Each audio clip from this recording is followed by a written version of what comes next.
आप सभी का स्वागत है मेरे एक नए ब्लॉग में। और आज के ब्लॉग की शुरुआत मैं दोपहर में कर रहा हूं और मैं एक दिल्ली की एक नई जगह को एक्सप्लोर करने जा रहा हूं, क्योंकि मेरे लिए नई है। मैं दिल्ली में बहुत कम घुमा हूं, मुझे 10-12 साल दिल्ली में हो गए हैं। और आज चलते हैं उस जगह पर और आपको बताते हैं वहाँ के बारे में और एक्सप्लोर करते हैं।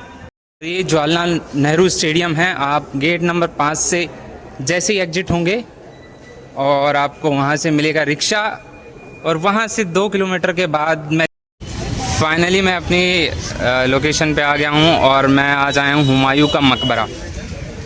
और आपको दिखाते हैं क्या प्रोसेस है एंट्री का और कैसे अंदर जाते हैं। आप आज राखी है और राखी के दिन आप देख सकते हैं टूरिस्ट हैं, जो लोकल हैं, बाहर से आए हुए हैं, सब आए हैं।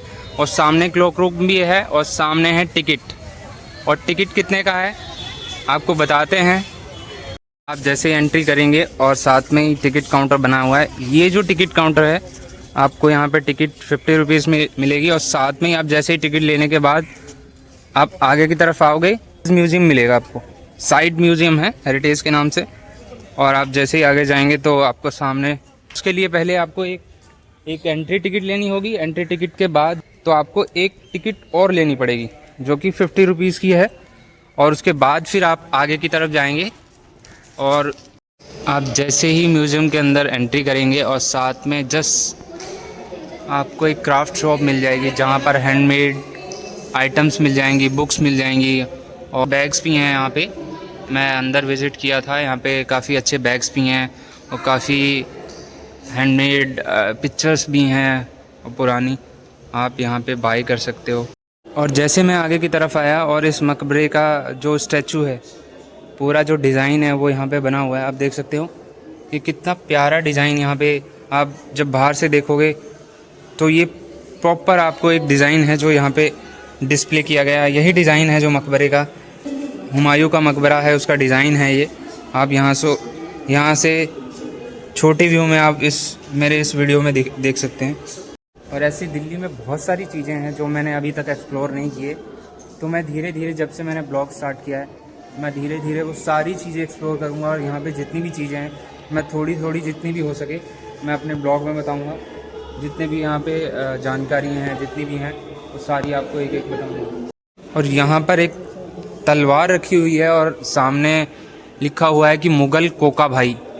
और नीचे बादशाह अकबर की कुछ लाइनें लिखी है कि अजीज़ कोका और मेरे बीच एक दूध की नदी है जिसे मैं लांघ नहीं सकता। और बाकी नीचे एक्सप्लेन कर रखा है, बनाए हुए हैं, जो कि युद्ध के दौरान जो वहाँ जब सैनिक थे वो यूज़ करते थे इसको और अपनी सेफ्टी के लिए करते थे। और जैसे आप आगे की तरफ आएंगे और यहाँ पर ड्रेस कोड है, यहाँ ड्रेस कोड दिखाया गया है कि यहाँ पर संडे, मंडे, ट्यूसडे, वेडनेसडे को अलग अलग होता था। सब जितने भी मुग़ल काल के राजाएं होते थे वो हर रोज़ अपना ड्रेस कोड चेंज करते थे। और साथ में आप आगे की तरफ जैसे ही जाएंगे तो यहाँ पे कुछ पुराने थे, बहुत बहुत पुराने उस टाइम के रखे हुए हैं, जो युद्ध के दौरान या रोज़मर्रा की ज़िंदगी में यूज़ होते थे। तो आप देख सकते हैं। और ये हुमायूं का मकबरा है, ये दिल्ली में है। और मैं कभी, इतने साल हो गए मुझे दिल्ली में, बट मैं कभी आया नहीं यहाँ पे। और ये मेरा फ़र्स्ट टाइम है यहाँ पे और काफ़ी अच्छा एक्सपीरियंस था। काफ़ी सारी चीज़ें मुझे जानने को मिली, काफ़ी चीज़ें मुझे देखने को मिली यहाँ पे। और ऐसे दिल्ली में बहुत सारे प्लेसेस हैं। आप बस बने रहें मेरे साथ मेरे ब्लॉग में। और अगर आपको मेरा ब्लॉग अच्छा लगे तो प्लीज़ लाइक और शेयर ये ज़रूर करना, क्योंकि उसके बिना तो मैं अधूरा हूँ ना। तो मिलते हैं आगे, देखते हैं। और मैं अभी म्यूज़ियम, मेरे पीछे म्यूज़ियम है, मैं विज़िट करके आ चुका हूँ और काफ़ी चीज़ें मुझे पता चली इस मकबरे के बारे में। ये बना का, यहाँ पे क्या क्या चीज़ें रखी हुई हैं।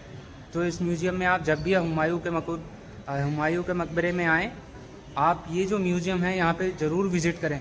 और जैसे हम अंदर एंटर हुए और सामने आप देखिए कितना प्यारा मकबरा है ये। और पास में चलते हैं और बताते हैं इसके बारे में। जैसे एंटर होंगे, साथ में आपको एक छोटा सा एक फाउंटेन मिल जाएगा जो कि इसकी खूबसूरती को और भी ज़्यादा बढ़ा रहा है। आप जो मेरे पीछे ये मकबरा देख रहे हैं, इसका नाम हुमायूं का मकबरा है और भारत की राजधानी नई दिल्ली में स्थित एक ऐतिहासिक धरोहर है। और इसका निर्माण 1565 से 1500 72 ईस्वी के बीच में हुआ था और यह मकबरा फारसी और भारतीय वास्तुकला शैली का एक अनूठा संगम है और इसकी संरचना से प्रेरित होकर बाद में ताजमहल का निर्माण कराया गया और यह विशाल चारबाग 4 हिस्सों में बटा और हम चलते हैं ऊपर और आपको ऊपर से दिखाते हैं कि व्यू कैसा आता है, क्योंकि सामने से तो व्यू इतना प्यारा दिख रहा है कि वेट नहीं हो रहा है ऊपर जाने के लिए, बट आपको ऊपर जाके बताते हैं आपको। और आप उधर से आप उधर से देखेंगे, इतना प्यारा है ये। और अभी आ चुके हैं हम मकबरे के ऊपर की तरफ और ऊपर का जो व्यू है वो भी बैक साइड में चलते हैं। बैक साइड में क्या है, क्योंकि रील शूट करते हैं, क्योंकि इसको छोटा ताजमहल भी कहा जाता है। कुछ लोग यहाँ मिले, मैं उनसे पूछता हूँ वो पहली बार यहाँ आए हैं घूमने के लिए या वो पहले भी आते रहते हैं। हमारे साथ एक भाई हैं, इनसे पूछते हैं, आप पहली बार आए हो या आप आते रहते हो? आप नहीं, पहली बार ही आए हैं, लेकिन तो मुझको बहुत अच्छा लगा। अच्छा, घूम के अच्छा लगा। तो आप सीधा यहाँ आए या एक नीचे म्यूजियम भी है, म्यूजियम में भी है? म्यूजियम घूम के आए। मेरे लिए एक नई जगह थी, क्योंकि मैं पहली बार यहाँ पे आया था और काफ़ी चीज़ें मैंने यहाँ पे एक्सप्लोर की, काफ़ी चीज़ें मैंने डिटेल में पता की और मुझे नहीं पता था इसके बारे में, बट एक वो बहुत अच्छा प्लेस है। और आज के ब्लॉग में इतना ही, मिलते हैं एक नए इंटरेस्टिंग ब्लॉग के साथ। अगर आपको मेरा ये ब्लॉग अच्छा लगे तो प्लीज़ लाइक, शेयर और सब्सक्राइब ज़रूर करना। और thank you so much for watching my channel. Bye bye. मिलते हैं ना।